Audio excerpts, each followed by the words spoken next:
നമ്മുടെ ക്ലാസ്സിൻ്റെ മൂന്നാമത്തെ സെഷനാണിത്. 4 സെഷനാണ് നമുക്ക് മൊത്തത്തിൽ ഉള്ളത്. ആ രീതിയിൽ കർത്താവ് നമ്മളെ കഴിഞ്ഞ ദിവസവും കൃപ തന്നു, സഹായിച്ചു. നാം ക്രിസ്തു വിജ്ഞാനിയും ക്രിസ്റ്റോളജി എന്നുള്ള വിഷയത്തിൻ്റെ ഇൻട്രൊഡക്ഷനാണ്, ആമുഖമാണ് ഓർക്കുന്നത്. ക്രിസ്തു വിജ്ഞാനീയത്തിൻ്റെ ബാക്കി കാര്യങ്ങൾ ഡീറ്റെയിൽഡ് ആയിട്ടുള്ളത് അടുത്ത വർഷങ്ങളിലൊക്കെ ആയിട്ട് ദൈവദാസന്മാർ പഠിപ്പിക്കുന്നതാണ്. തുടർന്നുള്ള മിനിറ്റുകളിൽ വളരെ ശ്രദ്ധ നമുക്ക് ആവശ്യമാണ്. എല്ലാവരും വളരെ പ്രാർത്ഥനയോടെ ഇരിക്കണം. ഇന്ന് പുതിയ സഹോദരന്മാരെയൊക്കെ കാണാൻ കഴിഞ്ഞതിൽ സന്തോഷമുണ്ട്. അതുകൊണ്ട് തന്നെ കഴിഞ്ഞ ബാബുശാനെ കണ്ടതിൽ ഒത്തിരി സന്തോഷം. ഞങ്ങൾ ഒരുപാട് വേദികളിൽ അദ്ദേഹം പാടും, ഞാൻ പാടിയിട്ടില്ല കേട്ടോ, എനിക്ക് പാടാൻ വെച്ചാൽ. അപ്പം ഒരുപാട് സ്ഥലങ്ങളിൽ നിന്നിട്ടുണ്ട്. ഇന്നലെ ഇല്ലാത്ത പ്രിയപ്പെട്ടവർക്ക് വേണ്ടി ചുരുക്കം വാക്കുകളിൽ അതിൻ്റെ വിശദമായ നോട്ട് തരുന്നതാണ്, കൊടുത്തിട്ടുണ്ട്, അത് ലഭിക്കും. അപ്പോൾ ചുരുക്കമായിട്ട് കഴിഞ്ഞ ക്ലാസ്സിൽ നാം ചിന്തിച്ചത് ഒരു ഓർമ്മയ്ക്ക് വേണ്ടി ചോദ്യം ചോദിക്കണമെന്നുണ്ട്. പക്ഷേ ഇന്നത്തെ സമയപരിധിയിൽ നമുക്ക് അധികം വിഷയങ്ങൾ തീർക്കേണ്ടതായിട്ടുണ്ട്. അപ്പം എനിക്ക് തുടങ്ങാമല്ലോ അല്ലേ? തുടങ്ങാമല്ലോ, സന്തോഷമാണ്. ഒന്ന് കൈകൊണ്ടി സ്തോത്രം. ഓക്കെ, നമ്മൾ ഓർത്തതുപോലെ എന്താണ് ക്രിസ്തു വിജ്ഞാനിയം അഥവാ ക്രിസ്റ്റോളജി? ലളിതമായി നമ്മുടെ കർത്താവായ യേശുക്രിസ്തുവിനെ കുറിച്ച് ബൈബിളിന്റെ ദൈവവചനത്തിന്റെ അടിസ്ഥാനത്തിൽ പഠിക്കുന്ന ദൈവശാസ്ത്ര ശാഖയാണ് എന്ത്?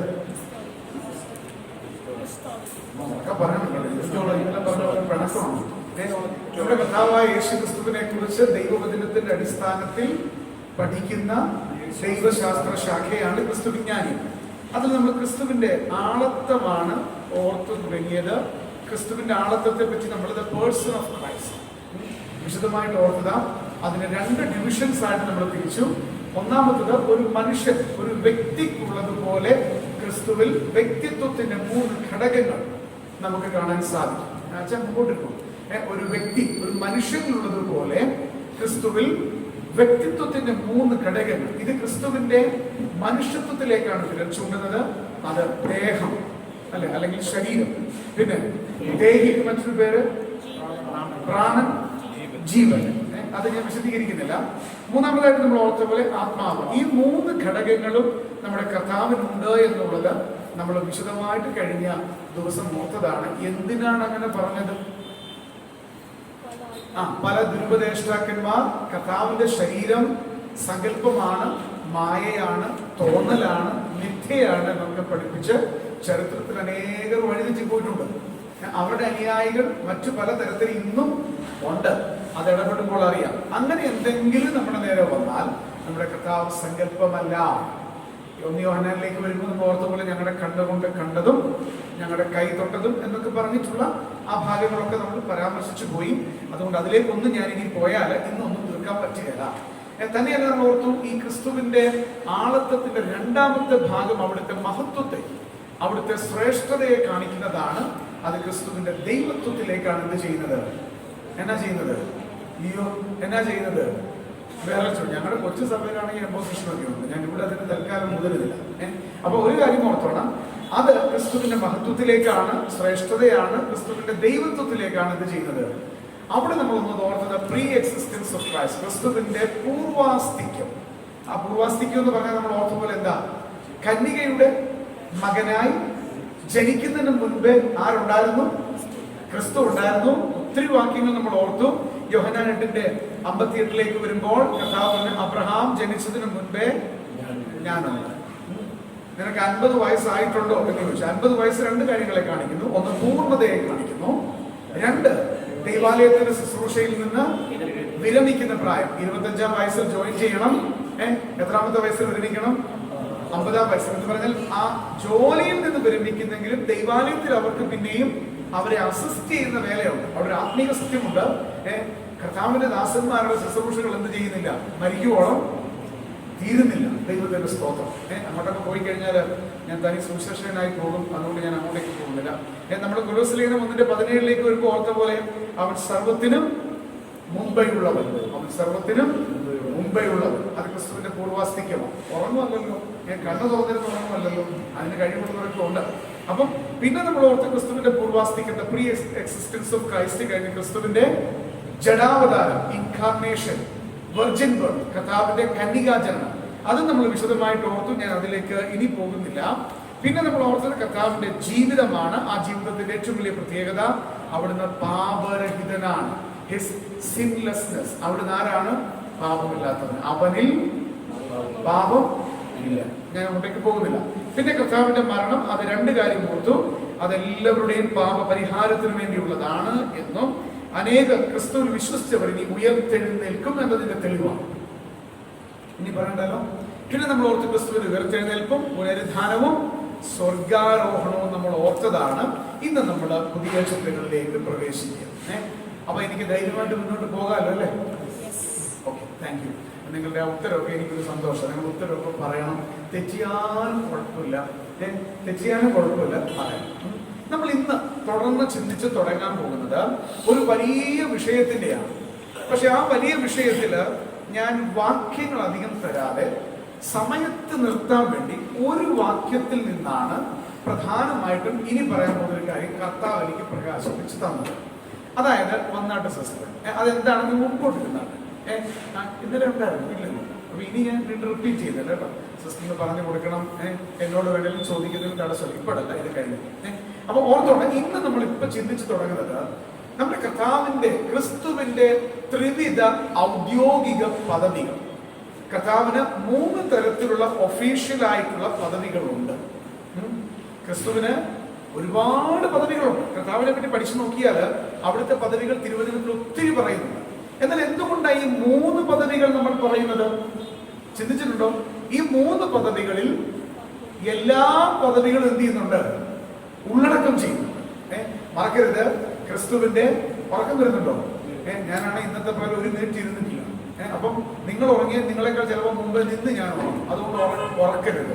ഓർത്തോണം, ക്രിസ്തുവിന്റെ ത്രിവിധ ഔദ്യോഗിക പദവികൾ. അതില് ക്രിസ്തുവിന്റെ ത്രിവിധ ഔദ്യോഗിക പദവികൾ ചൂണ്ടിക്കാണിക്കാനായിട്ട് ഞാൻ പറഞ്ഞു പല വാക്യമുണ്ട്. പക്ഷെ എനിക്ക് തോന്നിയത് ഒരു വാക്യം നിങ്ങൾക്ക് തന്നാൽ മതി. ആ ഒരു വാക്യത്തിൽ ഈ 3 കാര്യമുണ്ട്. വെളിപ്പാട് പുസ്തകം, book of revelation chapter 1 verse 5. വെളിപ്പാട് പുസ്തകം 1-ാം അധ്യായത്തിന്റെ 5-ാം വാക്യം ഒന്ന് എടുക്കണം. അപ്പൊ ഇനി സഭയിലൊക്കെ പോയി പ്രസംഗിക്കുമ്പോൾ ക്രിസ്തുവിന്റെ ത്രിവിധ പദവികളൊക്കെ പറയണം. വേണ്ടേ? പറയൂ. പദവികളൊക്കെ പറയാൻ വന്നേക്കണം അല്ലെ? ക്രിസ്തുവിന്റെ ത്രിവിധ പദവികൾ. വെളിപ്പാട് പുസ്തകം 1-ാം അധ്യായത്തിന്റെ 5-ാം വാക്യം നമുക്ക് എല്ലാവർക്കും ഒന്ന് ചേർന്ന് വായിക്കാം. മനസ്സിനകത്തോടൊന്ന് കയറട്ടെ. എടുത്തു എന്ന് വിശ്വസിക്കുന്നു. Book of revelation chapter 1 verse 5. വെളിപ്പാട് പുസ്തകം 1-ാം അധ്യായം അതിന്റെ 5-ാം വാക്യത്തിലേക്ക് വരുമ്പോൾ നമുക്ക് ചേർന്ന് എല്ലാവർക്കും കൂടെ വായിക്കാം. വിശ്വസ്ത സാക്ഷിയും മരിച്ചവരിൽ ആദ്യജാതനും പിന്നെ ഭൂരാജാക്കന്മാർക്ക് അധിപതിയും, from Jesus Christ the faithful witness, the firstborn from the dead and the ruler over kings of the earth. അപ്പൊ 3 കാര്യം അവിടെ പറയുന്നു. ഈ 3 കാര്യമാണ് ക്രിസ്തുവിന്റെ ഔദ്യോഗിക പദവികൾ എന്നുള്ളതിലേക്ക് ഒറ്റ വാക്യം കൊണ്ട് നമുക്ക് പോകാനായിട്ട് സാധിക്കും. ഏതാണെന്ന് അറിയാമോ? 1-ാമത്തെ കാര്യം ഇവിടെ നിങ്ങൾ നോക്കിക്കേ. ആദ്യം എന്താ പറയുന്നത്? ഫെയ്ത്ത്ഫുൾ വിറ്റ്നസ് അല്ലെങ്കിൽ വിശ്വസ്ത സാക്ഷി. ഈ വിശ്വസ്ത സാക്ഷി എന്ന് പറയുന്നത് ക്രിസ്തുവിന്റെ ആദ്യത്തെ ഔദ്യോഗിക പദവിയിലേക്ക് നമ്മളെ കൊണ്ടെത്തിക്കുക. അത് ക്രിസ്തുവെന്ന പ്രവാചകനെ ചൂണ്ടിക്കാണിക്കുന്നു. കഥാവാര ക്രിസ്തുവെന്ന പ്രവാചകൻ. നിങ്ങൾ എന്നെക്കാൾ പ്രായമുള്ളവരാണ് പലരും. എങ്കിലും ബഹുമാനത്തോടെ ഞാൻ പറയട്ടെ, നിങ്ങളൊന്ന് ചേർന്നൊക്കെ പറയുമ്പോൾ എനിക്ക് സന്തോഷമാണ്. എന്നേക്കാൾ പ്രായമുള്ളവർ കുറവാണ്. ഉണ്ട്, എന്നാലും കുറവാണ്. എന്റെ മക്കളുടെ പ്രായമുള്ളവർ മുതലുള്ളവരുണ്ട്. അപ്പം 1-ാമത്തെ കാര്യം കഥാവാര വിശ്വസ്ത സാക്ഷിയാണ്. ആ വിശ്വസ്ത സാക്ഷി എന്ന വെളിപ്പാട് പുസ്തകം 1-ന്റെ 5-ലെ പ്രയോഗം യേശു ക്രിസ്തു എന്ന പ്രവാചകനെ കാണിക്കുകയാണ്. മറക്കരുത്. അപ്പൊ എന്റെ മനസ്സിൽ ഒരു ചിന്ത വന്നു. ഞാൻ ശാന്തമായിട്ട് ഇങ്ങനെ പോയിക്കോട്ടെ. എന്റെ മനസ്സിൽ ചിന്ത, വിശ്വസ്ത സാക്ഷി എന്തിനാ പറഞ്ഞേക്കുന്നത്? അവിടെ പ്രവാചകൻ നിങ്ങൾ പറഞ്ഞുകൂടാ. എന്തിനാ പറഞ്ഞേക്കുന്നത്? എന്റെ ഹൃദയത്തിൽ കർത്താവ് തന്നൊരു കാര്യം ഇന്ന് പകലില് ഈ വണ്ടിയിൽ ഇങ്ങനെ ഇത് ധ്യാനിക്കുകയൊക്കെ ചെയ്തപ്പോൾ എന്റെ ഹൃദയത്തിൽ വന്നത്, ഒരു പ്രവാചകൻ ദൈവം ആഗ്രഹിക്കുന്നത് പോലെ ശുശ്രൂഷിക്കണമെങ്കിൽ കർത്താവ് അവന് കാണിച്ചു കൊടുക്കുന്നത്, കർത്താവ് അവനോട് പറയുന്നത്, അവൻ വിശ്വസ്തയോടുകൂടെ ജനത്തോട് എന്ത് ചെയ്യണം? പറയണം. പ്രത്യേകിച്ച് യെരമ്യാവിലേക്ക് വരുമ്പോൾ കർത്താവ് പറയുന്നുണ്ട്, ഞാൻ നിന്നോട് കൽപ്പിക്കുന്നതൊക്കെ നീ പറക. ഞാൻ നിന്നെ അയക്കുന്നിടത്തൊക്കെ നീ എന്ത് ചെയ്യണം? പോണം. നീ ബാലനെന്ന് പറയരുത് എന്ന് പറഞ്ഞാൽ ഒരു പ്രവാചകന്റെ പ്രത്യേകത, സ്വർഗത്തിലെ ദൈവം അവന് കാണിച്ചു കൊടുക്കുന്ന വിഷയം അതെന്തായിരുന്നാലും അത് വിശ്വസ്തയോടുകൂടെ ജനത്തോട് പറയുക. ഞാൻ ഹൃദയത്തിൽ തട്ടിപ്പറയട്ടെ, ലോകം കണ്ട ഏറ്റവും വലിയ വിശ്വസ്ത പ്രവാചകൻ അവൻ നമ്മുടെ കർത്താവായ യേശു ക്രിസ്തുവാണ്. അപ്പൊ വെളിപ്പാട് പുസ്തകത്തിൽ ചുമ്മാ പറഞ്ഞല്ല. നമ്മളാണെങ്കിൽ പ്രവാചകത്തെ എഴുതാൻ പറയും, പക്ഷെ ദൈവത്തിന്റെ പരിശുദ്ധാത്മാവിന് തെറ്റുപറ്റുകയില്ല. ആ ദൈവത്തിന്റെ പരിശുദ്ധാത്മാവ് നമ്മുടെ കർത്താവായ യേശു ക്രിസ്തുവിന്റെ ആദ്യത്തെ ഔദ്യോഗിക പദവി ചൂണ്ടിക്കാണിച്ചുകൊണ്ട് വെളിപ്പാടത്തിന്റെ 5 പറയുന്നു, അവിടുന്ന് ആരാണ്? വിശ്വസ്ത സാക്ഷിയാണ്, ദ ഫെയ്ത്ത്ഫുൾ വിറ്റ്നസ്. അത് നമ്മുടെ കർത്താവ് തന്നെ താൻ പ്രവാചകനാണെന്ന് പറഞ്ഞിട്ടുണ്ട്. ഉണ്ട്. എവിടെയാ? അങ്ങനെ ചോദിക്കരുത് അല്ലെ. നിങ്ങളുടെ സ്ഥാനത്ത് എന്നോട് ചോദിച്ചാൽ ഞാൻ വിഷമിക്കും. പെട്ടെന്ന് ചോദിച്ചാൽ മത്തായി സുവിശേഷം 13-ാം അധ്യായം. ഇന്ന് നിങ്ങളോട് സഹകരിച്ചാൽ ഇതെനിക്ക് തീർക്കാൻ പറ്റുന്നുള്ളൂ. മത്തായി സുവിശേഷം 13-ാം അധ്യായത്തിന്റെ 57-ാം വാക്യം. ചിലത് ഞാൻ വായിക്കാം, നിങ്ങൾ എഴുതിക്കോളൂ. എന്നാൽ പറ്റുന്നത് എടുക്കണം, കള്ളം പറയാം എന്ന് വെച്ചാൽ ഉഴപ്പരുത്. മത്തായി സുവിശേഷം 13-ാം അധ്യായത്തിന്റെ 57-ാം വാക്യത്തിൽ നമ്മുടെ കർത്താവ് പറയുന്നു, യേശു അവരോട്, ഒരു പ്രവാചകൻ തന്റെ പിതൃഭവനത്തിലും സ്വന്തം ഭവനത്തിലുമല്ലാതെ ബഹുമാനം ഇല്ലാത്തവൻ അല്ല. നോക്കിക്കോ, കർത്താവിന്റെ ദാസന്മാരെ സ്വന്തം സ്ഥലത്തിരുന്ന യാതൊരു വിലയും നിങ്ങളുടെ തലകുത്തി മറിഞ്ഞാൽ യാതൊരു വിലയും കാണുകയില്ല. അങ്ങനെ അപ്പൊ നമ്മൾ അന്തം വിടണ്ട. നമ്മുടെ കർത്താവ് തന്നെ പറഞ്ഞു, ഒരു പ്രവാചകൻ തന്റെ പിതൃഭവനത്തിലും സ്വന്തം നഗരത്തിലും സ്വന്തം ഭവനത്തിലും അല്ലാതെ ബഹുമാനം എന്ന് വെച്ചാൽ വേറെ എല്ലായിടത്തും ഉണ്ട്. നമ്മുടെ കർത്താവ് തന്നെ കുറിച്ച് തന്നെ അത് പറയുന്നത്. യേശു ക്രിസ്തുവിനെ അവർ ബഹുമാനിക്കാതെ വന്നപ്പോൾ, കർത്താവിനെ തിരിച്ചറിയാൻ കഴിയാതെ വന്നപ്പോൾ നമ്മുടെ കർത്താവ് പറയുകയാണ്, ഞാനെന്ന പ്രവാചകൻ മറ്റുള്ളവരെ പോലെ തന്നെ പിതൃഭവനത്തിലും സ്വന്തം ഭവനത്തിലും എന്തില്ലാത്തവനാണ്. ഞാൻ കഴിഞ്ഞ ദിവസം ഇസ്രയേലിന്റെ ഒരു ഡോക്യുമെന്ററി, ഇസ്രയേലിന്റെ ക്രിസ്തു ആരാണ് എന്ന് ഇസ്രയേലികൾ പറയുന്ന ഡോക്യുമെന്ററി. അതില് ഏതാണ്ട് ഒരുപാട് പേരെ ഇന്റർവ്യൂ ഇല്ല, ഒരാൾ മാത്രമാണ് പറഞ്ഞത് യേശു ക്രിസ്തു വലിയ കുഴപ്പമില്ലാത്താണ്. അങ്ങനെയാണ് പറഞ്ഞത്. അത് കഥാവെന്ന് പറഞ്ഞില്ല. ബാക്കി പലരും പറഞ്ഞത് ഹിസ് എ തീഫ് എന്നാണ്, അവൻ കള്ളനാണെന്നാണ് പറഞ്ഞത്. അത് കേൾക്കുമ്പോൾ ഞങ്ങളുടെ ചങ്ക് പൊട്ടോ. പക്ഷെ അവരിൽ എല്ലാ ആളുകളും പറഞ്ഞത്, ഒരാൾ പറഞ്ഞു, പൗലോസിനെ പറ്റിയും പറയണ്ട, പൗലോസ് പറഞ്ഞ ആ ചതിയനായ മനുഷ്യനെ പറ്റിയും പറയണ്ട, നിങ്ങൾക്കത് ജീസസ് ആണെങ്കിൽ ഞങ്ങൾക്ക് അവൻ തീഫാണ്. സ്വന്തം ഭവനത്തിൽ, സ്വന്തം ഗൃഹത്തിൽ, സ്വന്തം പട്ടണത്തിൽ, സ്വന്തം ജനത്തിന്റെ മധ്യേ യേശു ക്രിസ്തു വന്ന ലോകം കണ്ട ഏറ്റവും വിശ്വസ്ത പ്രവാചകനെ യാതൊരു വിലയും കൊടുക്കാതെ അവർ തളിക്കണം. അങ്ങനെയാണെങ്കിൽ കർത്താവിന്റെ വേല ചെയ്യുമ്പോൾ നമുക്കും അത് തന്നെയാണ് വരുന്നത്. അപ്പൊ ഓർക്കണം, ക്രിസ്തുവിന്റെ ത്രിവിധ പദവികളിൽ ആദ്യത്തെ എന്താണ്? അവിടുന്ന് പ്രവാചകനാണ്, അതിന് വിശ്വസ്ത സാക്ഷി എന്നാണ് പറഞ്ഞിട്ടുള്ളത്. രണ്ടാമത്തത് നിങ്ങൾ എന്നോട് ചേർന്ന് കാണാൻ കഴിയുന്ന വെളിപ്പാട് 1:5 വരുമ്പോ വിശ്വസ്ത സാക്ഷി, പിന്നെ മരിച്ചവരിൽ. അതെന്തിനാ അങ്ങനെ പറഞ്ഞു? മരിച്ചവരിൽ ആദ്യജാതൻ എന്ന് പറയുന്നത് ക്രിസ്തുവിന്റെ പൗരോഹിത്യ ശുശ്രൂഷ, പുരോഹിതൻ, പ്രീസ്റ്റ്ലിഹുഡ്, കർത്താവിന്റെ പൗരോഹിത്യത്തെ കാണിക്കുന്ന കാര്യമാണ് അല്ലെ ക്രിസ്തുവിന്റെ പൗരോഹിത്യം. ഞാൻ ഇടയ്ക്ക് ചോദിക്കട്ടെ, what is the difference between A prophet and A priest? ഒരു പുരോഹിതനും ഒരു പ്രവാചകനും തമ്മിലുള്ള വ്യത്യാസം. What is the difference between A priest and A prophet? ഒരു പുരോഹിതനും ഒരു പ്രവാചകനും തമ്മിലുള്ള അടിസ്ഥാനപരമായിട്ടുള്ള വ്യത്യാസം. ദൈവത്തിൽ നിന്ന് പ്രാപിച്ച് മനുഷ്യനോട് അറിയിക്കുന്നു, അല്ലെങ്കിൽ ദൈവത്തിന്റെ പ്രതിനിധിയായി മനുഷ്യന്റെ മുൻപിൽ നിൽക്കുന്നു പ്രവാചകൻ. എന്നാൽ പുരോഹിതൻ മനുഷ്യന്റെ പ്രതിനിധിയായിട്ട് എവിടെ നിൽക്കുന്നു? ദൈവം മുൻപാകെ നിൽക്കുന്നു. അവൻ ജനത്തിന്റെ ആവശ്യങ്ങൾ ദൈവത്തോട് പറയുന്നു. അപ്പൊ രണ്ടാമത്തെ വിഷയം, നമ്മുടെ കർത്താവ് അവൻ പുരോഹിതനാണ് എന്ന് കാണിക്കുന്നത് വെളിപ്പാട് 1:5 മരിച്ചവരിൽ ആദ്യജാതൻ, first bone from the dead എന്ന് പറയുക. അവിടെ യേശു ക്രിസ്തുവിന്റെ പൗരോഹിത്യത്തെ കുറിച്ച് മരിച്ചവരിൽ ആദ്യജാതൻ മരിച്ചു. നമ്മുടെ കർത്താവ് എന്ത് ചെയ്തു? മരിച്ചു, മരണത്തെ തോൽപ്പിച്ചു, ഉയർത്തെഴുന്നേറ്റു. മരിച്ചു എന്ന് പറയുമ്പോ എബ്രായർ 9:14 നമ്മൾ ആദ്യം വരണം. നിങ്ങളുടെ പിന്നീടുള്ള വായനയ്ക്കായിട്ട് എബ്രായർ 9-ാം അധ്യായത്തിന്റെ 11 മുതൽ 14 വരെയുള്ള വാക്യങ്ങൾ ഇന്ന് രാത്രി കിടക്കുന്നതിന് മുൻപ് ഒന്ന് വായിച്ചു നോക്കണം. വായിച്ചു നോക്കുവോ? കള്ളം പറയരുത്. എബ്രായ ലേഖനം 9 കള്ള എന്നോട് പറഞ്ഞാൽ ആരോട് കണക്ക് പറയണം? അതുകൊണ്ട് ഞാൻ പറയുന്നേ ഇല്ല എന്ന് പറയരുത്. പറഞ്ഞത് ചെയ്യാതിരുന്നാലും പാപം. 4 വാക്യമുള്ളൂ. എബ്രായ ലേഖനം 9 11, 12, 13, 14 വാക്യങ്ങൾ വായിച്ചു നോക്കണം. അതില് നമുക്ക് ഈ പറയുന്ന 14 വാക്യത്തിൽ ഇങ്ങനെയാണ് വായിക്കുന്നത്: നിത്യാത്മാവിനാൽ ദൈവത്തിന് തന്നെത്താൻ നിഷ്കളങ്കനായി അർപ്പിച്ച ക്രിസ്തുവിന്റെ രക്തം. ഹല്ലേലൂയ. നിത്യാത്മാവിനാൽ ദൈവത്തിന് തന്നെത്താൻ നിഷ്കളങ്കനായി അർപ്പിച്ച ക്രിസ്തുവിന്റെ രക്തം. ആരാണ് ഈ യാഗം അർപ്പിക്കുന്നത്? പ്രവാചകനാണോ പുരോഹിതനാണോ? അന്ന് പറഞ്ഞാട്ടെ, ആരാ? ഉറക്കം വരുന്നുണ്ടോ? അപ്പൊ പുരോഹിതൻ യാഗമർപ്പിക്കുക. ഇവിടെ യേശു എന്ന പുരോഹിതൻ ഒരു യാഗമർപ്പിച്ചു. എന്താ യാഗമർപ്പിച്ചത്? തന്നെത്താൻ അവന്റെ ശരീരത്തെ ക്രിസ്തു കാൽവറിയാകുന്ന യാഗപീഠത്തിൽ നമ്മുടെ പാപത്തിന്റെ പരിഹാരത്തിനായി ദൈവത്തിന് യാഗമർപ്പിച്ചു. ഞാനൊരു ചോദ്യം ചോദിക്കട്ടെ. ക്രിസ്തു നമുക്ക് വേണ്ടി മറുവിലയായി തീർന്നു. മറുവിലയായി തന്റെ ജീവനെ കൊടുത്തു. ആർക്ക് കൊടുത്തു?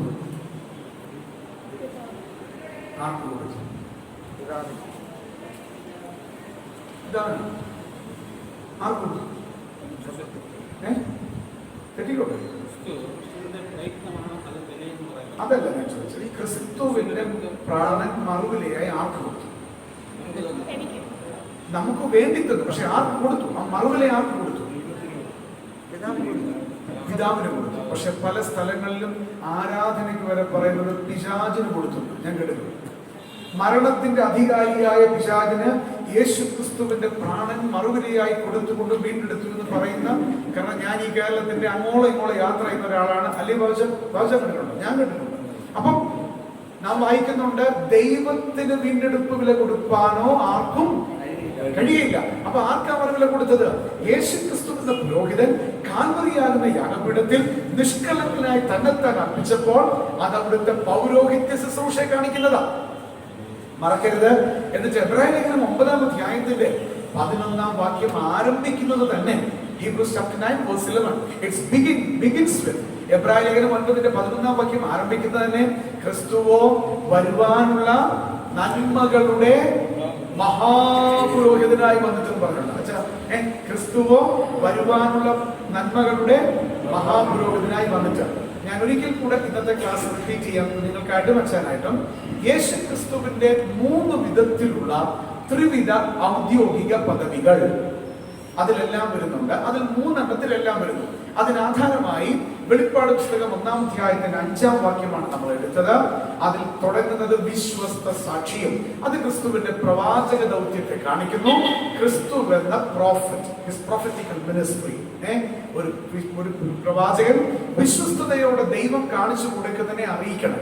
അങ്ങനെയാണെങ്കിൽ ക്രിസ്തു എന്ന വിശ്വസ്ത പ്രവാചകൻ ശരിയായ പ്രവാചകനായി നമ്മുടെ കർത്താവ് തന്നെ കുറിച്ച് പറഞ്ഞത് നമ്മൾ ഓർത്തു. ഞാൻ അതിലേക്ക് പോകത്തില്ല. 2 ക്രിസ്തു എന്ന പുരോഹിതൻ. അത് വെളിപ്പാട് പുസ്തകം 1:5 വരുമ്പോൾ മരിച്ചവരിൽ ആദ്യജാതൻ എന്ന് പറയുന്നു. തന്റെ രക്തം, തന്റെ ശരീരം, തന്റെ രക്തം ദൈവത്തിന്റെ സന്നിധിയിൽ തന്നെത്താൻ അർപ്പിച്ച ക്രിസ്തു എന്ന പുരോഹിതനെ കാണുന്നു. ഉറക്കം വരുന്നുണ്ടോ? ഇല്ല. നിങ്ങളുടെ മുഖം കണ്ടിട്ട് ഇന്നലത്തെ ഒരു സന്തോഷമില്ല, എന്നൊരു ഉത്സാഹമില്ല. അടുപ്പിച്ചു വരുമ്പോ ഇവനെ ഇന്നും വിളിച്ചോ എന്ന ചിന്തയാണെന്ന് തോന്നുന്നു. 3ാമതായിട്ട് കാണാൻ സാധിക്കുന്നത് ക്രിസ്തു എന്ന 3 പദവികളുണ്ട്. ക്രിസ്തു എന്ന പ്രവാചകൻ, ക്രിസ്തു എന്ന പുരോഹിതൻ, ക്രിസ്തു എന്ന രാജാവ്, കിങ്. നമ്മൾ ആ വാക്യത്തിലേക്ക് വരിക. വെളിപ്പാട് പുസ്തകം 1:5 വിശ്വസ്ത സാക്ഷിയും മരിച്ചവരിൽ ആദിജാതനത്തിന് ഭൂരാജാക്കന്മാർക്ക് അധിപതിയും, കിങ് ഓഫ് കിങ്സ്. കഥാവ് ആരാണ്? രാജാതിരാജാവാണ്. ഇംഗ്ലീഷിലേക്ക് വരുമ്പോ ruler of the Kings of the earth. ഭൂമിയിലെ എല്ലാ രാജാക്കന്മാർക്കും അവിടുന്ന് ആരാണ്? രാജാതിരാജാവ്. നോക്കുക, നമുക്ക് അത് ഇന്നലെ പറഞ്ഞു പോയ ഭാഗത്തിലുണ്ട്. യോഹന്നാൻ 18:37 വാക്യത്തിലേക്ക് വരുമ്പോൾ പീലാത്തോസ് കർത്താവിനോട് പറയുന്നുണ്ട്, കർത്താവിനോട് ചോദിക്കുന്നുണ്ട്, എന്നാൽ നീ രാജാവ് തന്നെയല്ലോ? എന്നാൽ നീ ആരാ? എന്നാൽ നീ രാജാവ് തന്നെയല്ലോ? അതിന് യേശു പറഞ്ഞത്, നീ പറഞ്ഞതുപോലെ തന്നെ ഞാൻ ആരാണ്? നീ പറഞ്ഞതുപോലെ തന്നെ ഞാൻ ആരാ? രാജാവാ. തിമോഥെയോസ് ലേഖനത്തിലേക്ക് വരുമ്പോൾ ധന്യനായ ഏകാധിപതിയും ബ്രദർ എന്ത് വേണമെങ്കിലും പറഞ്ഞു, ഞങ്ങൾ പറയുന്നില്ല. ഞങ്ങൾ വേദപുസ്തക വാക്യം നമ്മൾ പഠിക്കണം. വേദപുസ്തകം വായിക്കുന്നത് കുറവാണ്. ധന്യനായ ഏകാധിപതിയും രാജാതിരാജാവും കർത്താതികർത്താവും താൻ മാത്രം അമർത്യതയുള്ളവനും അടുത്തുകൂടാത്ത വെളിച്ചത്തിൽ വസിക്കുന്നവനും മനുഷ്യരാരും കണ്ടിട്ടില്ലാത്തവനും കാണാൻ കഴിയാത്തവനുമായവൻ.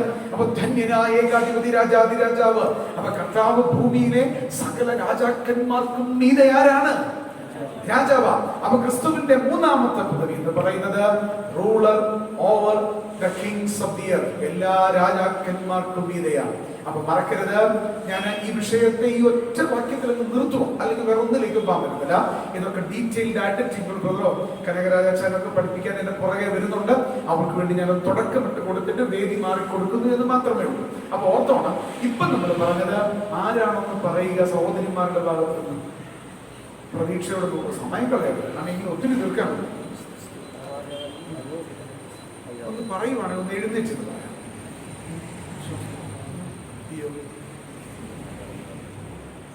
Prophet priest and king. അതിന് സഹോദരന്മാർക്ക് എന്തൊരു എക്സ്പ്ലനേഷൻ തരാൻ പറ്റുമോ? ആരാ? ക്രിസ്തുവിന്റെ ത്രിവിധ ഔദ്യോഗിക പദവികൾ. ഓക്കെ, അതില് ഈ പ്രവാചകൻ എന്നുള്ളതിന് നമ്മളൊരു ടേം പറഞ്ഞായിരുന്നു, പദപ്രയോഗം എന്നതാ. ഒന്ന് ഒരുമിച്ച് പറഞ്ഞു, വിശ്വസ്ത സാക്ഷി. നിങ്ങൾ പറയുന്നത് ഞങ്ങൾക്ക് അതൊരു അംഗീകരണമാണ്. കാരണം ഞങ്ങൾ ഈ ദൈവവചനം പഠിക്കുകയും ധ്യാനിക്കുകയും ഒരുങ്ങി വരികയൊക്കെ ചെയ്തിട്ട് ഇവിടെ വരുമ്പോൾ ആരും അനങ്ങാതിരുന്ന ഞങ്ങൾക്കൊരു തോന്നലുണ്ടാവും, ഞങ്ങൾ എന്തിനാ ഇത്രയും ദൂരം ഇഷ്ടപ്പെട്ട് വന്നത്. അതുപോലെ അപ്പൊ ഓർക്കണം, വിശ്വസ്ത സാക്ഷി. പുരോഹിത ശുശ്രൂഷ കാണിച്ച എന്തായിരുന്നു? മരിച്ചവരിൽ ആദ്യജാതൻ. Thank you. മരിച്ചവരിൽ ആദ്യജാതൻ. എന്നിട്ട് മൂന്നാമതായിട്ട് നമ്മൾ ഓർത്ത പോലെ ഭൂരാജാക്കന്മാർക്ക് അധിപതിയായി. അപ്പൊ ഇത്രയും കാര്യങ്ങളാണ് ക്രിസ്തുവിന്റെ ത്രിവിധ ഔദ്യോഗിക പദവികളെ കുറിച്ച് നമ്മൾ ഓർത്തു. ഇനി നമ്മൾ ക്രിസ്തുവിന്റെ ദൈവത്വത്തിലേക്ക് ഒന്ന് എത്തി നോക്കാൻ പോവാം. ക്രിസ്തുവിന്റെ ദൈവത്വത്തിലേക്ക് എത്തി നോക്കുമ്പോൾ 3 വിഷയങ്ങളാണ് അതില് കർത്താവിന്റെ ഹൃദയത്തിൽ ക്രോഡീകരിച്ച് തന്നിട്ടുള്ളത്. ആ 3 വിഷയത്തിലും ഡീറ്റെയിൽഡ് ആയിട്ടുള്ള കാര്യങ്ങൾ നമ്മൾ പോകുന്നുണ്ട്. ഒത്തിരി ഡീറ്റെയിൽഡ് അല്ലതാണ്, ഒത്തിരി വിവരണങ്ങളില്ല. കാരണം ഞാൻ പറഞ്ഞല്ലോ, എന്റെ ദൗത്യം എന്ന് പറയുന്നത് ബോള് പറക്കുകയാണ്. ബോള് പറക്കുന്ന ആള് പുറകെ വന്ന് അടിച്ചോളൂ.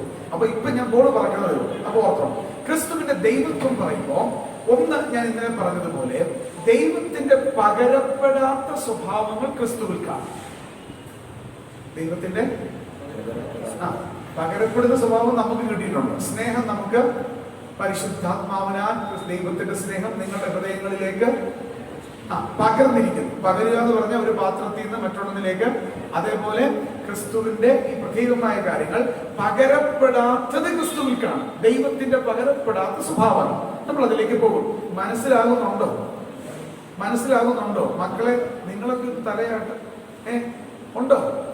മോനെ, മാസ്ക് ഒന്ന് മാറ്റിക്കാൻ എനിക്ക് നിങ്ങളെ ഒന്ന് കാണണം, അല്ലെങ്കിൽ നിങ്ങളെ മുമ്പിൽ ഇരുത്തേണ്ടി വരും. അപ്പൊ മറക്കരുത്, ക്രിസ്തുവിന്റെ പകരപ്പെടാത്ത സ്വഭാവങ്ങൾ ആരിൽ കാണാം? ദൈവത്തിന്റെ പകരപ്പെടാത്ത സ്വഭാവങ്ങൾ ആരിൽ കാണാം? ക്രിസ്തുവിൽ കാണാം. തന്നെയുമല്ല, ദൈവത്തിന്റെ പ്രവൃത്തികൾ ക്രിസ്തു ദൈവമാണ് എന്ന് കാണാം. ദൈവത്തിന് മാത്രം ചെയ്യാൻ കഴിയുന്ന കാര്യം വേറെ ആർക്കും ചെയ്യാൻ പറ്റുന്നില്ല. അതിലെല്ലാം ഒന്നുമല്ല, കുറച്ചൊന്നും. തന്നെയുമല്ല, ദൈവത്തിന്റെ നാമങ്ങൾ, നെയിംസ് ഓഫ് ഗോഡ്, ഈ ദൈവത്തിന്റെ നാമങ്ങളും ക്രിസ്തു ദൈവമാണ് എന്നതിലേക്ക് നമ്മളെ എത്തിക്കുന്നത്. അപ്പൊ നമ്മൾ ഒന്നാമത്തേക്ക് ഇറങ്ങുക. ക്രിസ്തുവിന്റെ ദൈവത്തിന് ആദ്യം നമ്മൾ ഓർക്കുന്നത്, ദൈവത്തിന്റെ പകരപ്പെടാൻ കഴിയാത്ത സ്വഭാവങ്ങൾ ആരിൽ കാണാം? ക്രിസ്തുവിൽ കാണാം. ഇതൊക്കെ ഒന്ന് ഏറ്റു പറയുമ്പോൾ ദൈവത്തിനും അതൊരു മഹത്വം. അപ്പൊ ഓർത്തോണം, ദൈവത്തിന്റെ പകരപ്പെടാൻ കഴിയാത്ത സ്വഭാവങ്ങൾ എന്തൊക്കെയാണ് എന്ന് ഇന്നലെ നമ്മൾ ഒന്ന് പറഞ്ഞു പോവുകയുണ്ടായി.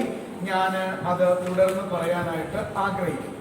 ഒന്നാമതായിട്ട്, ദൈവത്തിന്റെ സർവശക്തി. God is ഓംനിപൊട്ടന്റ്. ദൈവം ആരാണ്? സർവശക്തൻ. ദൈവമല്ലാതെ മറ്റാരും സർവശക്തനായിട്ട് ഇല്ല. അപ്പൊ നമ്മുടെ കർത്താവായ യേശു ക്രിസ്തുവിന്റെ സർവശക്തിയെ കുറിച്ച് 2 വാക്യങ്ങളാണ് ഞാൻ നിങ്ങളെ ചൂണ്ടിക്കാണിക്കാനായിട്ട് ആഗ്രഹിക്കുന്നത്. ദൈവം സർവശക്തനാണ് എന്ന് പറയുമ്പോൾ ക്രിസ്തുവും ആരാണ്? ക്രിസ്തു സർവശക്തനാണെങ്കിൽ ക്രിസ്തു ആരാണ്? ദൈവമാണ്. ഓക്കെ, മനസ്സിലാവുന്നുണ്ടല്ലോ? ഇതിലും കൂടുതൽ എഴുതുമെന്ന് പറയാൻ എനിക്ക് അറിയത്തില്ല. അപ്പൊ സർവശക്തി ഒന്ന് വെളിപ്പാട് പുസ്തകം 1-ാം അധ്യായത്തിന്റെ 8-ാം വാക്യം. വെളിപ്പാട് 1:8 വരുമ്പോൾ ഞാനിങ്ങനെ പറഞ്ഞു പോകുന്ന സമയം ലാഭിക്കാനും ഒക്കെ വേണ്ടിയാ. അല്ലെങ്കിൽ സാമചാരം എന്റെ ചെവിക്ക് പിടിച്ചാലോ, ഞാൻ അൽഫയും ഒമേഗയും ആകുന്നു എന്ന് ഇരിക്കുന്നവനും, അത് തന്നെ കർത്താവിന്റെ ദൈവത്വമാണ്. ഒരാൾക്ക് ഇന്നലെ ഇന്ന് എന്നേക്കൊന്നും ഇരിക്കാൻ പറ്റില്ല. ഇരിക്കുന്നവനും ഇരുന്നവനും വരുന്നവനുമായി സർവശക്തിയുള്ള ദൈവമായ കർത്താവ് എന്ത് ചെയ്യുന്നു? അത് ആരെ കുറിച്ചാണ് പറയുന്നത്? വെളിപ്പാട് 1-ാം അധ്യായത്തില് നമ്മുടെ കർത്താവായ യേശു ക്രിസ്തുവിനെ കുറിച്ചുള്ള റെവലേഷൻ, ക്രിസ്തുവിനെ കുറിച്ചുള്ള വെളിപ്പാട്. ആ ക്രിസ്തുവിനെ കുറിച്ചുള്ള വെളിപ്പാട് പറയുമ്പോൾ ദൈവത്തിന്റെ സർവശക്തി ക്രിസ്തുവിൽ ഉണ്ട് എന്ന വചനം വ്യക്തമായിട്ട് പറയുന്ന ഒരു ഭാഗമാണ് വെളിപ്പാട് 1:8. അവിടെ പറയുന്നു, ഞാൻ അൽഫയും ഒമേഗയും ആകുന്നുവെന്ന് ഇരിക്കുന്നവനും ഇരുന്നവനും പിന്നെ വരുന്നവനുമായി സർവശക്തിയുള്ള കർത്താവ് അരുളി ചെയ്യുന്നു. നമ്മുടെ കർത്താവ് യേശു ക്രിസ്തു. ആരാ അച്ഛൻ? ഇന്നലെ നല്ല ഉത്സാഹം, ഇന്ന് അച്ഛൻ വലിയ ഉത്സാഹം. എന്നാ കുഴപ്പമില്ലല്ലോ. നമ്മുടെ കർത്താവ് ആരാ?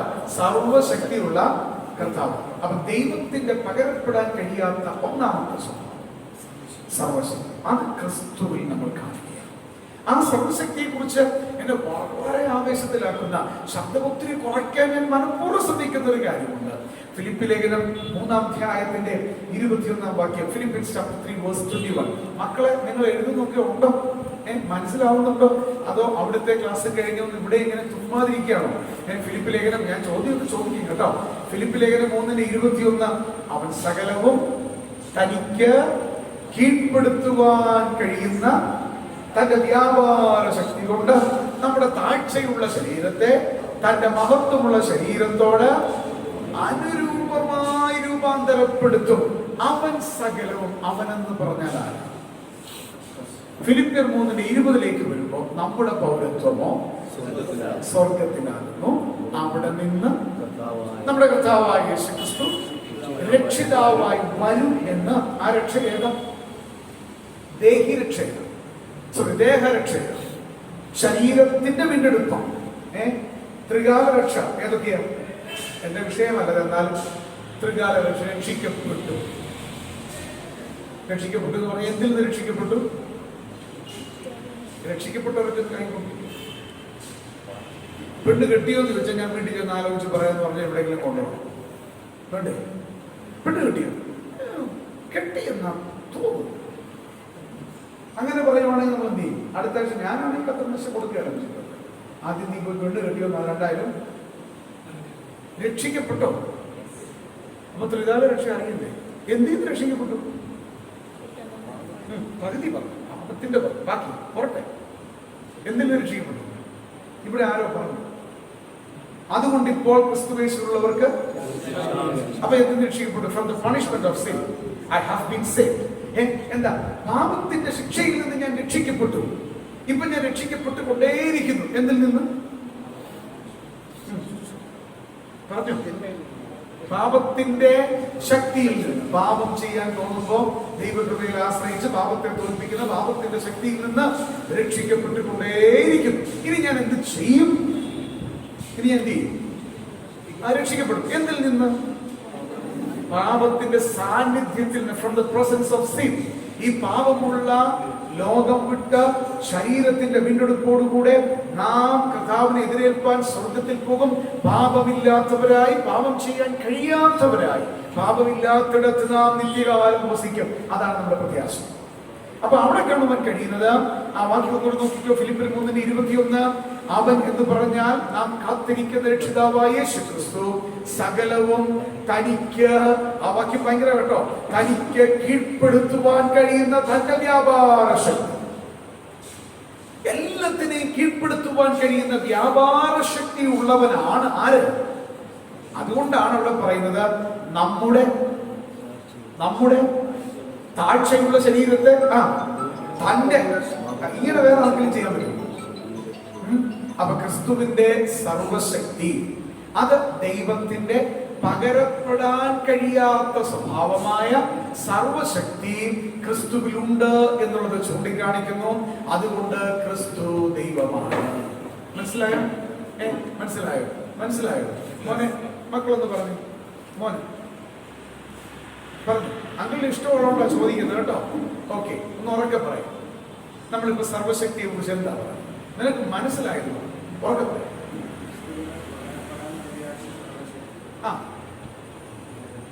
ദൈവത്തിന്റെ പകരപ്പെടാൻ കഴിയാത്ത സർവശക്തി ആരിൽ കാണുന്നു? ക്രിസ്തുവിൽ കാണുന്നു. അത് നമ്മൾ 2 വാക്യം പറഞ്ഞു. ഏതെങ്കിലും ഒന്ന് പറയാമോ? അവിടെ എന്താ പറയുന്നത്? അവൻ സകലവും ഇരുന്ന മക്കളെ, അവൻ സകലവും തനിക്ക് കീഴ്പ്പെടുത്തുവാൻ കഴിയുന്ന തന്റെ വ്യാപാര ശക്തി, അത് ദൈവത്തിന് മാത്രമുള്ളതാണ്. ഇനി കുറച്ച് പഠിച്ചെങ്കിലും കുഴപ്പമില്ല, പഠിക്കുന്നത് വ്യക്തമായിട്ട് പഠിക്കും, അല്ലേ? അതില്ലേ നല്ലത്? ഓക്കെ. തന്നെയല്ല, അപ്പൊ ദൈവത്തിന്റെ സർവശക്തിയും, സർവശക്തി കഴിഞ്ഞിട്ട് സർവജ്ഞാനം. ഈസ് ഓംനിഷൻ. കർത്താവ് സർവജ്ഞാനിയ എന്ന് പറഞ്ഞാൽ എല്ലാം എന്ത് ചെയ്യുന്നുണ്ട്? ആര് മാത്രമേ എല്ലാം അറിയത്തുള്ളൂ? ശരിക്കും നിങ്ങൾക്ക് എന്നെ എത്ര അറിയാമെന്ന് പറഞ്ഞാൽ എന്റെ ഹൃദയത്തിലുള്ളത് അറിയാൻ പറ്റും. ഭാര്യയുടെ ഹൃദയത്തിലുള്ളത് ആർക്കറിയാൻ പറ്റത്തില്ല. അതുകൊണ്ടാണ് പേപ്പറിൽ പല കഥയും വായിക്കുന്നത്. അടുത്തിരിക്കുന്ന കൂട്ടു സഹോദരനുള്ളത് ആർക്കറിയത്തില്ല? അറിയത്തില്ല. എങ്കിലോ ബ്രദറെ, അമാസ എത്ര കുത്തി യോവാബ്? ഒറ്റ കുത്തേ കുത്തിയുള്ളൂ. സഹോദരാ, സുഖം തന്നെയോ എന്ന് ചോദിച്ച് ഒറ്റ കുത്തിന് അവന്റെ കുടൽ ചോർത്തിക്കളഞ്ഞു. അവിടെ എഴുതി വെച്ചിട്ടുണ്ട്. 2 ശമൂവേലിന്റെ പുസ്തകം 19-ാം അധ്യായത്തിൽ 2ാമതൊന്നും കുത്തിയേണ്ടി വന്നില്ല, അവൻ ചത്തുപോയി. അപ്പം ഈ കയ്യിൽ വാളിരിക്കുന്ന ആർക്ക് കണ്ടില്ല, കണ്ടാൽ തന്നെ ശ്രദ്ധിച്ചില്ല. അപ്പൊ മനുഷ്യനിലുള്ളത് ദൈവത്തിന് മാത്രമേ എല്ലാം അറിയത്തുള്ളൂ. അത് ദൈവത്തിന്റെ മാത്രം സ്വഭാവമാണ്. ദൈവത്തിന്റെ മാത്രമായിട്ടുള്ള സർവജ്ഞാനം യേശുക്രിസ്തുവിൽ ഉണ്ട് എന്ന് പറഞ്ഞാൽ യേശുക്രിസ്തു ആരാണ്? റോഡിലൊക്കെ നമ്മൾ തൊണ്ട പൊട്ടി വിളിച്ച് പറയുന്നില്ല, നമുക്ക് എന്നാ ആവേശം? നിങ്ങൾക്ക് ആവേശമില്ലേ? ഞങ്ങൾക്ക് ഇതൊക്കെ ആവേശമാണ്. അപ്പൊ ക്രിസ്തുവിൽ സർവജ്ഞാനം. നോക്കാം, നമ്മൾ 2-3 വാക്യങ്ങൾ വേഗത്തിൽ നോക്കണം. യോഹന്നാൻ 2:24-25 വാക്യം. John chapter 2 verses 24 and 25. യോഹന്നാൻ 2:24-25. യേശുവോ, ഞാൻ തന്നെ വായിക്കുന്ന സമയം കളയാതിരിക്കാൻ വേണ്ടിയാ, യേശുവോ എല്ലാവരെയും അറിയുക കൊണ്ട് തന്നെത്താൻ അവരുടെ പക്കൽ വിശ്വസിച്ചേൽപ്പിച്ചില്ല. യേശുവോ എല്ലാവരെയും അറിയുക കൊണ്ട്. ഇങ്ങനെ എല്ലാവരെയും അറിയാവുന്ന ആരെങ്കിലും ഉണ്ടോ?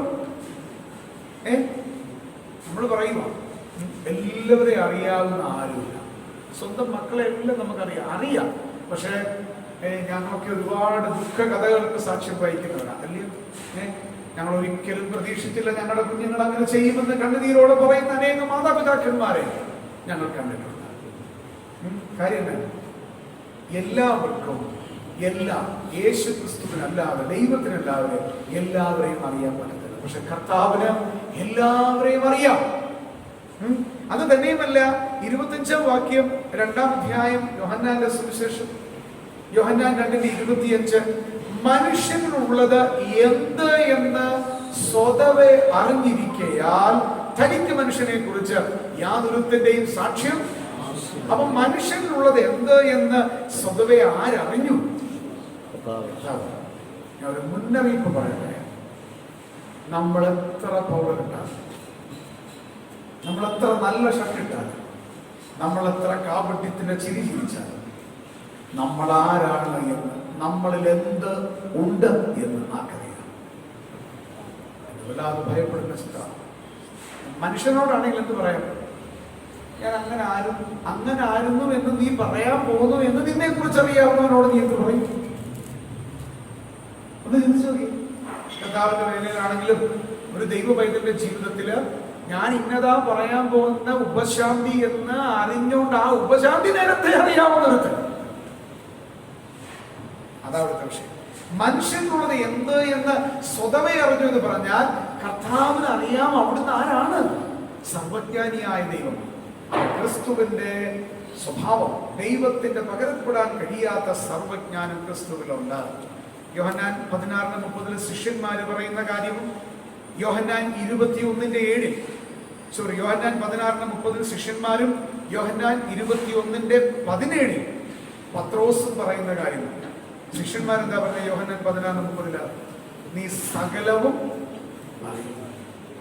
സകലവും അറിയും. പത്രോസ് എന്താ പറഞ്ഞത്? കർത്താവേ, നീ സകലവും എപ്പോഴാ നിനക്ക് എന്നോട് പ്രിയമുണ്ടോ? പ്രിയമുണ്ടോ? 153 വലിയ മീനുണ്ട്. മലയാളത്തിൽ അത് ക്ലിയർ അല്ല. ഇംഗ്ലീഷിൽ Do you love me? Do you love me more than these? ഇവയിൽ അധികമായി. നല്ലൊരു മീൻ 1 കിലോയ്ക്ക് ഇപ്പൊ എത്ര കൊടുക്കും? ഏകദേശം നല്ലൊരു നെമ്മീൻ ഒരു 600 രൂപ കൊടുക്കണ്ടേ? 500 വെച്ചോ പോട്ടെ. വില കൊടുത്ത് റിഡക്ഷൻ സെയിൽ ഫോർ 500. പോയി എന്തെങ്കിലും 500 രൂപ സങ്കല്പിക്കേ. കർത്താവ് എന്തെങ്കിലും വേണ്ടാത്ത മീൻ കൊടുക്കും. വലിയ പെരുത്തം നല്ല മീനാണ് കർത്താവ് കൊടുത്തത്. കുറഞ്ഞ ഒരു 20 കിലോ എങ്കിലും കൂട്ടും. അങ്ങനെയാണ് 20 × 500. എനിക്ക് കണക്കിന് എടുക്കാനായോണ്ട് ഞാൻ കണക്ക് പറയുന്നില്ല. അങ്ങനെ 153 മുക്കുവനായ പത്രോസിന് ഇതിനേക്കാൾ വലുതെന്ന് കിട്ടാനുണ്ടോ? അത് മുമ്പിലേക്ക് ഇട്ടിട്ട് കർത്താവ് പറഞ്ഞു, മോനെ do you love me more than these? ഞാൻ ആദ്യമായിട്ട് പത്രോസിന് 21-ാമത്തെ വയസ്സിലാണ് പഠിപ്പിക്കുന്നത്. അന്നത്തെ ആ ചിന്തയെ ഇപ്പോഴും മനസ്സിലാക്കണം. ഞാൻ പഠിപ്പിക്കാൻ ചെല്ലുമ്പോൾ എല്ലാവരും എന്നേക്കാൾ വലിയവർ, എന്നേക്കാൾ പ്രായം കുറഞ്ഞ 1-2 പേര് വിളിച്ചു. അതുപോലെ ഞങ്ങൾ എടുത്ത TTC എൻ്റെ പപ്പ പഠിപ്പിച്ചവരുണ്ട് പഠിക്കാൻ. ഞാൻ ചാച്ചാച്ചാന്നും ചേട്ടാന്നൊക്കെ വിളിക്കുന്നവരെ ഞാൻ പഠിക്കും. അപ്പം ഞാൻ ഇപ്പോഴും ഓർക്കുന്നുണ്ട്. ചമ്പോലയങ്ങൾ വന്ന് അവരോട് പറഞ്ഞു, കോൾ ഹിം സർ. നിങ്ങൾ ഇദ്ദേഹത്തെ സാറെന്ന് വിളിച്ചില്ലെങ്കിൽ നിങ്ങളെ പുറത്താക്കും. അവർ പുള്ളി പോയപ്പോൾ ഞാൻ പറഞ്ഞു, എന്നെ നിങ്ങൾ സാറെന്ന് വിളിച്ചാൽ ഞാൻ നിങ്ങളെ പുറത്താക്കും. കാര്യം എനിക്കന്നേരം 21 വയസ്സുണ്ട്. അന്ന് എനിക്ക് ദൈവം തന്നൊരു ചിന്തയാണ്, do you love me more than these? നീ ഇവയിൽ അധികമായി, മോനെ നിന്റെ ജീവിതത്തിൽ നീ കണ്ടിട്ടുള്ളതിൽ വെച്ച് ഏറ്റവും വലിയ മത്സ്യങ്ങളായി, നിന്റെ ഏറ്റവും വലിയ സമ്പാദ്യത്തെ കാണിച്ചിട്ട് കർത്താവ് ചോദിക്കുക, നീ ഇവയിലധികമായി. മറുപടി കർത്താവെ ഒടുവിൽ അന്ന് പരാജയപ്പെട്ടവൻ പറഞ്ഞു, കർത്താവ് നീ സകലവും അറിയും. അപ്പൊ കർത്താവിന്റെ സർവജ്ഞാനത്തിന്റെ മുമ്പിലേക്ക് വരുമ്പോ പ്രായോഗികമായിട്ട് പറയട്ടെ, നമ്മൾ ഇത് പറയണമെന്ന് കർത്താവ് ആഗ്രഹിക്കും. എന്ത് പറയണമെന്ന്? കർത്താവെ നീ എന്നെ മൊത്തത്തിൽ അറിയണം. ഇത് പറയാം ശുശ്രൂഷ വിജയിക്കത്തില്ല. നിങ്ങൾ എഴുതിക്കോ, ഞാൻ ഒപ്പിട്ട് കയ്യിൽ തരാം. ഞാൻ എന്തൊക്കെയാണ്, എന്റെ പരാജയങ്ങൾ എന്തൊക്കെയാണ്, കർത്താവ് ഞാൻ ഒളിക്കുന്നത് എന്തൊക്കെയാണ്, ഞാൻ നന്നാകാത്തതിന്റെ കാരണം എന്താണ്, എന്റെ ജീവിതത്തിൽ ഞാൻ കൊട പിടിച്ച് മറച്ചു വെച്ചിട്ടുള്ള വിഷയം എന്താണ്, ഇതെല്ലാം നീ അറിയുന്നുവെന്ന് സർവജ്ഞാനിയുടെ മുൻപിൽ എന്ന് സമ്മതിക്കുന്നു, അന്നേ നിന്റെ ശുശ്രൂഷ വിജയിക്കുന്നു, അന്നേ നിന്റെ ജീവിതം ശരിയാകുന്നു, അന്നേ നിന്റെ ചോദ്യത്തിന് ഉത്തരം കിട്ടത്തുള്ളൂ.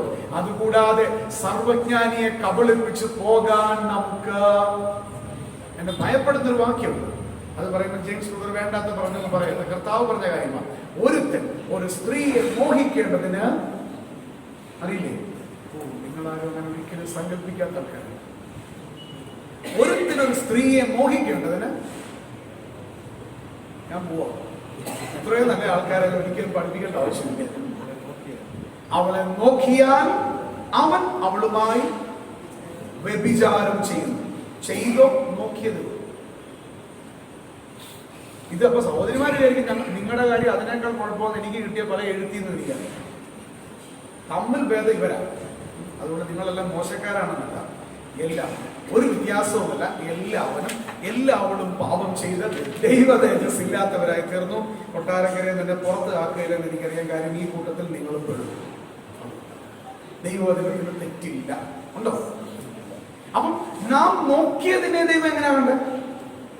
യെസ്, ന്യായപ്രമാണത്തിനും കർത്താവായവൻ, ആ ക്രിസ്തുവിന്റെ ദൈവിക സ്വഭാവം പറയുമ്പോൾ ദൈവത്തിന് മാത്രം പകരപ്പെടാൻ കഴിയാത്ത ദൈവത്തിന്റെ സ്വഭാവമായ സർവജ്ഞാനം എന്റെ കർത്താവിനുള്ളത് കൊണ്ട് ഇന്ന് രാത്രി പറയട്ടെ, ഞാൻ നന്നായേ പറ്റും.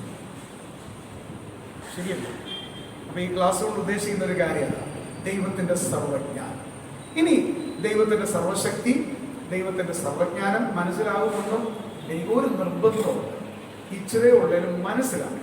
അല്ലാതെ എന്തൊക്കെയോ പുള്ളി വന്ന് പറഞ്ഞിട്ടുണ്ട്, ഞങ്ങൾക്കും മനസ്സിലായില്ല, പുള്ളിക്കും മനസ്സിലായി, നോട്ട് തരാൻ പോകുന്നവർക്കും മനസ്സിലായില്ല, വിളിച്ചവർക്കും മനസ്സിലായില്ല, എന്നാ ശബ്ദമായിരുന്നു. പക്ഷെ ഒന്നും അങ്ങനെ പറയും. അങ്ങനെ പറയും. ആ ജെയിംസ് ബ്രദർ വന്നു എന്തൊക്കെയോ പറഞ്ഞു. എന്നതാ പറഞ്ഞത്? ആർക്കും അങ്ങനാണോ? ആണോ? എനിക്ക് സമാധാനത്തോടെ ഇന്ന് രാത്രി പോയതല്ലേ. മൂന്നാമത്തെ കാര്യം, ക്രിസ്തുവിന്റെ സർവ്വവ്യാപകത്വം, ഓംനിപ്രസൻസ് ഓഫ് ഗോഡ്, ഓംനിപ്രസൻസ് ഓഫ് ക്രൈസ്റ്റ്. ദൈവത്തിന്റെ സർവ്വവ്യാപകത്വം അത് ക്രിസ്തുവിൽ കാണാം. നമുക്ക് കർത്താവായ യേശു ക്രിസ്തു ദൈവമാണ് എന്നുള്ളത് വളരെ വ്യക്തമായിട്ട് നമുക്ക് കാണുവാൻ കഴിയുന്ന അനുഗ്രഹീതമായ വിഷയമാണ് ക്രിസ്തുവിന്റെ സർവ്വവ്യാപകത്വം. ഞാനതിന് 2 വാക്യങ്ങളാണ് ചൂണ്ടിക്കാണിക്കാനായിട്ട് ആഗ്രഹിക്കുന്നത്. സർവ്വവ്യാപകത്വം എന്ന് പറഞ്ഞാൽ എന്താ? നമ്മൾ ഇന്നലെ പറഞ്ഞു, പിശാച് സർവ്വവ്യാപിയാണോ? അല്ല. ആണ്. ചാത്താൻ. ചിലപ്പോൾ ചാത്താൻ എന്ന് പറയും. സാത്താൻ. രാത്രി കിടക്കാൻ നേരത്ത് അറിയാതെ കാണും സാത്താൻ എന്ന് പറഞ്ഞാൽ പിന്നെ അവൻ്റെ കൂടെ ആരും 2 പേര് പറയാം.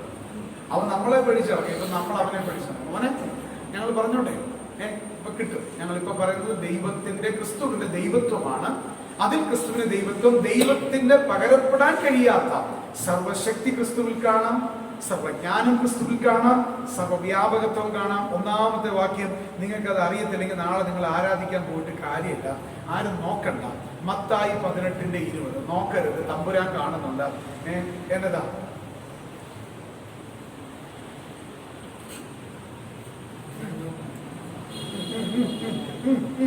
നമ്മൾ ഈ പഴയ വണ്ടി കണ്ടിട്ടില്ല, പണ്ടത്തെ സ്റ്റാൻഡേർഡ് വണ്ടി. അതേ നമ്മൾ പോണെങ്കിൽ ആദ്യം എന്ത് ചെയ്യും? ഇപ്പൊ പിന്നെ വലിയ കുഴപ്പമില്ല. അന്ന് പറയും ഒന്ന് തള്ളിക്ക്, ഒന്ന് കൈവച്ചെന്ന് പറഞ്ഞാൽ അത്ര തന്നെ കേറുന്നവരെല്ലാം തരണം. അപ്പൊ ഇത് ചുമച്ച് വയ്യാത്തൊരു വണ്ടിയും വയ്യാത്തൊരു ഡ്രൈവറും ഇത് ചുമച്ച് സ്റ്റാർട്ടാവും, എന്നാലും ചാടിക്കഴിയും. ഇതേപോലെ നമ്മൾ വാക്യം ആരേലും എന്ത് ചെയ്യണം? തള്ളണം. തള്ളിയാ ഞങ്ങൾ എന്ത് ചെയ്യാം? പോവാം. ഇപ്പൊ തള്ളി. എന്നതാ തള്ളിയത്? അച്ഛാൻ തള്ളിയെന്നല്ല, പറഞ്ഞതൊക്കെ ശരിയാ. 2-3 പേർ, ഇനി അറിയത്തില്ലേ, 2-3 പേർ എന്റെ നാമത്തിൽ കൂടി വരുന്നിടത്തൊക്കെയും ഞാൻ അവരുടെ പുറകിലുണ്ടെന്നല്ല, ഞാൻ അവരുടെ പുറകിൽ ഇരിക്കാൻ വരുന്നവനല്ല. ആര്? നടുവിലും. അപ്പൊ ഈ 2-3 പേർ നാളത്തെ ഒരു ദിവസം നോക്കി എവിടെയൊക്കെ കൂടും? കൊട്ടാരക്കര തന്നെ എത്ര ഇടത്ത് കൂടുന്നുണ്ട് ബ്രദർ? 1. അങ്കമാലിയിലാണെങ്കിൽ ടൗണിനകത്ത് 4. ഭയങ്കര സ്നേഹത്തോടെ ഇവർ വരുന്നത്. അപ്പൊ ഞാൻ പറയട്ടെ, പല സ്ഥലത്തും ഒരുപാട് അങ്ങനെ ലോകം മുഴുവനുള്ള വിശുദ്ധന്മാരുടെ എണ്ണമറ്റ കൂട്ടങ്ങളിൽ ദൈവപുത്രനായ യേശുക്രിസ്തുവിന്റെ അദൃശ്യമായ സാന്നിധ്യം യഥാർത്ഥമായി ലോകത്തിലെല്ലായിടത്തും ഒരേ സമയം ഇങ്ങനെ വേറെ എവിടെയെങ്കിലും കാണാൻ പറ്റും? ഇത് ദൈവത്തിന് മാത്രമുള്ള പ്രത്യേകതയാണ്. എല്ലായിടത്തും ഒരേ സമയം ഉണ്ടായിരിക്കുക. അപ്പൊ ദൈവത്തിന്റെ സർവ്വവ്യാപകത്വം വളരെ ലളിതമായ ഭാഷയിൽ ആർക്കും മനസ്സിലാകാതിരിക്കരുത് എന്നുള്ളത് കൊണ്ടാണ് ലളിതമായ വാക്യങ്ങൾ തന്നെ എടുത്തത്. 2-3 പേർ, 2-3 പേർ പറഞ്ഞില്ലെങ്കിൽ ഞാൻ പോവുകയില്ല, കാപ്പിടിക്കാനും വിടുകയില്ല, ഞാൻ മാത്രം കുടിക്കുകയും ചെയ്യും. പിണങ്ങിയാലും ശരി, ഇണങ്ങിയാലും ശരി, ഞാൻ വിടുകയില്ല. അതുകൊണ്ട് ഈ വാക്യം പറഞ്ഞേ പറ്റുള്ളൂ. 2-3 പേർ എന്റെ നാമത്തിൽ കൂടി വരുന്നിടത്തൊക്കെയും ഞാൻ അവരുടെ അത് ക്രിസ്തുവിന്റെ സർവ്വയാണ്. ഒരു വാക്യം കൂടെ നോക്കാം. ചായയുടെ സമയം ഒരു വാക്യം കൂടെ പറഞ്ഞോട്ടെ, എന്നിട്ട് നമുക്ക് ചായ കുടിക്കാം അല്ലെ? 2-3 പേർ കഴിഞ്ഞിട്ട് യോഹന്നാൻ 3:13 ആ വാക്യം എനിക്കന്ന് സന്തോഷം തരുന്നൊരു വാക്യം. യോഹന്നാൻ 3:13. എല്ലാവരും ഒന്ന് എടുത്തട്ടെ, ഞാനൊന്ന് പറയാം, എന്നാലും പറ്റുന്നവരൊക്കെ എടുത്തത്. അത് യോഹന്നാൻ 3:13 സ്വർഗത്തിൽ നിന്ന് ഇറങ്ങി വന്നവനായി സ്വർഗത്തിൽ ഇരിക്കുന്നവനായ മനുഷ്യപുത്രനല്ലാതെ ആരും സ്വർഗത്തിൽ. ആ വാക്യം നിങ്ങൾ ശ്രദ്ധിച്ചോ? സ്വർഗത്തിൽ നിന്ന് ഇറങ്ങി വന്നവനായി. അപ്പൊ ഇപ്പോൾ എന്ത് ചെയ്യും? സ്വർഗത്തിൽ നിന്ന് ഇത് പറയുമ്പോൾ കർത്താവ് എന്ത് ചെയ്തു? താഴെ ഉണ്ട് ഇറങ്ങി വന്നവനായി, പിന്നെ സ്വർഗത്തിൽ ഇരിക്കുന്നവനായി, ഇനി സ്വർഗത്തിൽ കയറുന്നവൻ. അപ്പൊ സ്വർഗത്തിൽ നിന്ന് ഇറങ്ങി വന്നവൻ പറയുകയാ സ്വർഗത്തിൽ ഇരിക്കുന്നു. അപ്പൊ ഒരേ സമയം എവിടെയുണ്ട്? ഒരേ സമയം എവിടെയുണ്ട്? നമുക്കിത് പറയാൻ പറ്റും. ഇപ്പൊ ഇവിടെ ഇരുന്ന് പറയുക ഞാൻ അവിടെ ഉണ്ടെന്ന് പറഞ്ഞാൽ അവിടെ ഉള്ളവർ നമ്മുടെ അടുത്ത് പറയും നിന്നെ തിരുവനന്തപുരത്തിന് അപ്പുറത്തുള്ള സ്ഥലത്തുണ്ടോ? എവിടെ? ചെമ്പരത്തി കുഴിച്ച് കിടക്കുന്ന സ്ഥലം അറിയത്തില്ലേ? എന്നാ ജീവിതമൊന്നും അറിയത്തില്ല. ഞങ്ങൾ അങ്ങ് നെടുമ്പാശ്ശേരി കിടക്കുന്ന ഞങ്ങൾക്കറിയാം, പിന്നെ നിങ്ങൾക്ക്, പിന്നെ ഞങ്ങളൊക്കെ ഇവിടെ ഉള്ളവരായതുകൊണ്ട്. അപ്പൊ സ്വർഗത്തിൽ നിന്ന് ഇറങ്ങി വന്നവനായി, അതേ സമയം സ്വർഗത്തിൽ ഇരിക്കുന്നവനായി, ഇനി സ്വർഗത്തിൽ കയറുന്നവനായി. അപ്പൊ കർത്താവ് ഭൂമിയിലായിരുന്നപ്പോഴും അവിടുത്തെ ദൈവം എന്ന നിലയിൽ അവിടുത്തെ സാന്നിധ്യം എല്ലായിടത്തും. ഇത് ദൈവത്തിന് മാത്രം കഴിയും. അച്ഛാ, നമ്മൾ ഇത്രയും പറഞ്ഞ അച്ഛാനെന്ന് പറയാം, തെറ്റിക്കൊള്ളു. അച്ഛാനെ തെറ്റൊന്നും സർവശക്തനാണ്, സർവജ്ഞാനിയാണ്, സർവ്വവ്യാപിയാണ്. സ്തോത്രം, താങ്ക് യു. അട്ടെ അടുത്ത ആരാന്ന് പറയുന്നത് പറയാത്തവർ. ബാബുച്ചാന്റെ പേര് വിളിക്കാൻ എനിക്കൊരു മടിയുണ്ട്, എന്നാലും ബാബുച്ചാനെ ഞാൻ ഇപ്പോൾ ഒന്ന് വിളിക്കാം. ആട്ടെ ബാബുച്ച, സർവശക്തിയെ കുറിച്ച് നമ്മൾ എന്നതാണ് എന്തെങ്കിലും ഒന്ന് പറ, ഒന്നും അല്ല എന്നെ രണ്ട് വഴക്കെങ്കിലും. സർവശക്തിയെ കുറിച്ച്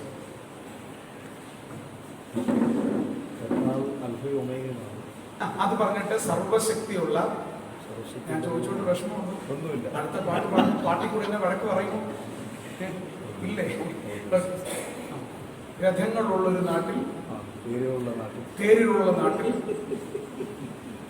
ഒരു കഴുതപ്പുറമേറി ഒരു രാജാവിന്, അത്രേ ഉള്ളൂ. അപ്പൊ ഞങ്ങൾക്ക് മനസ്സിലായിട്ടുണ്ട് എന്താണ്.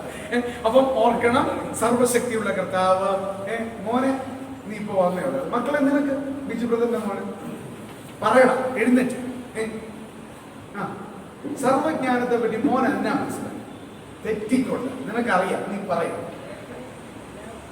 എല്ലായിടത്തും നമ്മൾ അതിനൊരു വാക്യം പറഞ്ഞായിരുന്നല്ലോ, സർവജ്ഞാനത്തെ പറ്റി എല്ലായിടത്തും. അത് സർവ്വവ്യാപകത്വം എല്ലായിടത്തും.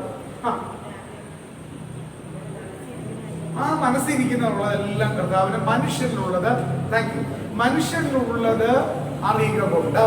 അപ്പൊ നമ്മളിലുള്ളതും ഇപ്പൊ നിങ്ങളുടെ ശ്രദ്ധ എവിടെയാണെന്ന് ആർക്കറിയാം? അച്ഛൻ എന്ന് പറയാമോ? സർവ വ്യാപകത്വത്തെ പറ്റി നമ്മളിപ്പോ പറഞ്ഞത്. അച്ഛൻ വിഷം വെച്ച് ഞാൻ അറിയാതെ അവനെ നോക്കുകയും ചെയ്തു, അവനാണ് എന്നെ നോക്കുകയും ചെയ്തു. യെസ്, താങ്ക് യു, മതി മതി, താങ്ക് യു സിസ്റ്റർ.